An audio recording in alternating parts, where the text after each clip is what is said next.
I was intrigued to see Bonnie's problem when she was using clipping mask to say that she had like ghosting around the outside of the clipping mask.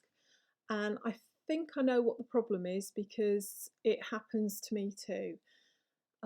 Okay, so here at the background here, I've got one of my patterns and I've created a square the same size as my artboard. I'm just going to align it again. Then select everything, go to Object, Clipping Mask, Make. So now my pattern is contained within that shape.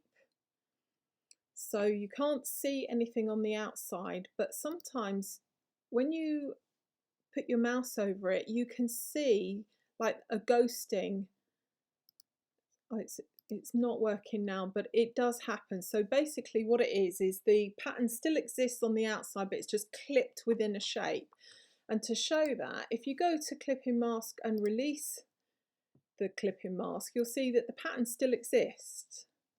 So if we do that again, clipping mask, make, but this time if we go to the Pathfinder tool and click on trim, it's now going to trim away everything that's on the outside of that clipping mask. Even though you can't see it, it actually does exist. So now you've got the pattern is just in one square. So there's nothing on the outside, it's completely trimmed. But what that actually means is if you go to clipping mask, you've got nothing to release. So the thing about this is if you want to retain that pattern as it is, I'm going to just Control Z to come out of that so I can show you. Then it's best to create a clipping mask, Object, Make, but then copy it so you've always got a copy of it. And then for the artwork, maybe for your production files or whatever it is you're going to do to it, you can then go ahead and trim it.